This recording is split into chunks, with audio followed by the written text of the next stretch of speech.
ఒక దెబ్బకి మూడు పిట్టలు అనే విధంగా ఒకేసారి టార్గెట్ చేసి కడప, మాచర్ల, చీరాల ఈ మూడు మున్సిపాలిటీలకు సంబంధించిన కీలక పదవులు ఏవైతే ఉన్నాయో ఆ మూడు పదవుల్ని కూడా ఒకేసారి దింపడం జరిగింది. ఒక రకంగా చెప్పాలంటే వైఎస్ఆర్సీపీ పార్టీకి చాలా గట్టి దెబ్బ అయితే తగిలిందని మనం అయితే చెప్పుకోవచ్చు. అయితే ముందుగా చూసుకుంటే కడప మేయర్ కుర్చీ ఏదైతే ఉందో ఆ కుర్చీలో కూర్చున్న సురేష్ బాబు ఎవరైతే ఉన్నారో ఆయన్ని ముఖ్యంగా ఆయన అధికార దుర్వినియోగం చేశారు. తన కుటుంబ సభ్యులకి తనకి కావాల్సిన వాళ్ళందరికీ కూడా కాంట్రాక్ట్లు ఇప్పించి నగదు సొమ్ము దోచుకున్నారు అని చెప్పి ఒక పెద్ద ఆరోపణ రావడంతో విజిలెన్స్ ఎంక్వైరీ అనేది చేపట్టడం జరిగింది. అందులో పూర్తి ఆధారాలన్నీ కూడా బయటపడడంతో ఆయన్ని ఆ పదవి నుంచి తప్పిస్తున్నట్లు ప్రభుత్వం నుంచి ఉత్తర్వులు జారీ చేయడం జరిగింది. అండ్ రెండోది మాచర్ల నియోజకవర్గానికి సంబంధించి తురకా కిషోర్ అనే మున్సిపల్ చైర్పర్సన్ ఎవరైతే ఉన్నారో ఈయన దాదాపుగా 15 మున్సిపాలిటీకి సంబంధించిన కౌన్సిలర్ల మీటింగ్ ఏదైతే ఉందో దానికి హాజరు కాకపోవడం, కనీసం ఎటువంటి పర్మిషన్ తీసుకోకపోవడం అనేది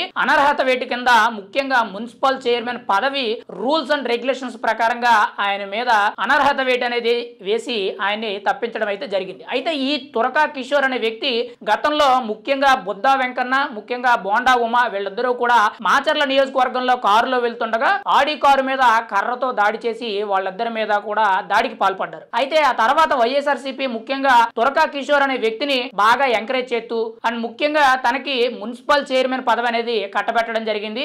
ఈ తురకా కిషోర్ అనే వ్యక్తి పిన్నెల్లి రామకృష్ణారెడ్డి ప్రధాన అనుచరుడిగా ఉండడం, చాలా మంది మీద కూడా దాడి చేసినట్టు, దోపిడీలు, దౌర్జన్యాలు ఇటువంటివన్నీ కూడా చాలా పెద్ద స్థాయిలో ఉన్నట్టు పిన్నెల్లి రామకృష్ణారెడ్డి ప్రధాన అనుచరుడిగా ఉండడంతో ఈయన ఇష్టానుసారంగా చెలరేగిపోతుందని చెప్పి కొంతవరకు కూడా ఆరోపణలు రావడం, మున్సిపల్ చైర్పర్సన్ పదవి ఏదైతే ఉందో దానికి మీటింగ్ కి హాజరు కాకపోవడంతో అనర్హత వేటు కింద ఆయన్ని కూడా పదవి నుంచి తప్పించడం జరిగింది. అండ్ నెక్స్ట్ ఇంకొక వ్యక్తి కీలకంగా చూసుకుంటే చీరాల మున్సిపాలిటీకి సంబంధించిన శ్రీనివాస్ అనే వ్యక్తి ఎవరైతే ఉన్నారో ఆయన్ని కూడా పదవి నుండి తప్పించడం జరిగింది. ఈయన మీద అవిశ్వాస తీర్మానం అనేది ప్రకటించడంతో ఆ మంచి వర్గ సభ్యులు ఎవరైతే ఉన్నారో వీళ్ళందరితో కలుపుకొని 26 మంది ఈయనకు వ్యతిరేకంగా ఓటేయడంతో టీడీపీ అనేది ఎక్కువ ఓట్లు గెలుచుకోవడంతో ఈయన పదవి కూడా పోయడం జరిగింది. ఇక్కడ కీలకంగా చూసుకుంటే కడప, మాచర్ల అండ్ చీరాల ఈ మూడు మున్సిపాలిటీలకు సంబంధించిన పదవులు అనేవి ఒక్కసారిగా పోవడంతో వైఎస్ఆర్సీపీకి గ్రౌండ్ లెవెల్లో కొంత బలహీన పడ్డదని మనం అయితే చెప్పుకోవచ్చు. ఎందుకంటే ఇటువైపు కడప నుంచి సురేష్ బాబు గారు కానీ, మాచర్ల నుంచి తురకా కిషోర్ గాని, ఇటువైపు